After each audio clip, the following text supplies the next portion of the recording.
रत्नागिरी तालुक्यातील कोळंबे खांबाचा मळा परिसरात एक धक्कादायक घटना घडली आहे. एका ब्लॅक पॅन्थरचा सुमारे 50 फूट खोल विहिरीत पडल्याचा प्रकार समोर आला आहे. ही घटना लक्षात येताच वन विभागाची टीम तातडीनं घटनास्थळी दाखल झाली असून पॅन्थरला सुरक्षित बाहेर काढण्यासाठी रेस्क्यू मोहीम सुरू करण्यात आली आहे. पिंजरा आणि इतर साधनांच्या मदतीनं पॅन्थरला वर आणण्याचे प्रयत्न सुरू आहेत. दरम्यान या घटनेची माहिती मिळताच परिसरातील नागरिकांनी मोठी गर्दी केली असून पॅन्थरला पाहण्यासाठी उत्सुकता दिसून येत आहे.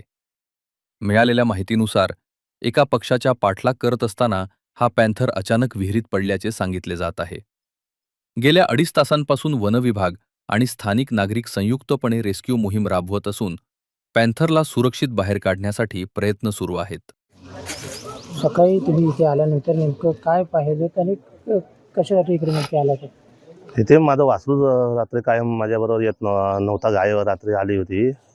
गाय म्हणजे आम्ही बघतो नेहमी गुरं राखतो ती, पण संध्याकाळी जनावर भेटलंच नाही. ते म्हणजे आमच्या गायबरोबर वासरू असतो ते कुठे गेलं म्हणून मी सकाळी गायला सोडली. हंबरत गाय इकडे आली आणि मग ते वासरू मला हंबरते इकडे म्हणून इथे विहिरीत जाऊन बघूया. तर विहिरीत पाणी बघितलं तर खदूळ पाणी बघितलं तर आजूबाजूला वासरू काय मला दिसलं नाही विहिरीत, पण ते हा जनावर दिसलं तिथे. मला काळं काहीतरी आहे म्हणून मी मालकाला सांगायला गेलो विहिरीत कोणतरी पडलंय म्हणून. तेव्हा आम्हाला हे समजलं. मग आम्ही बॅटरी आणली. काळोख होता आतमध्ये खाली जरा. जवळजवळ 6:30 पावणे 7च्या दरम्यान मी पाहिलं सकाळी.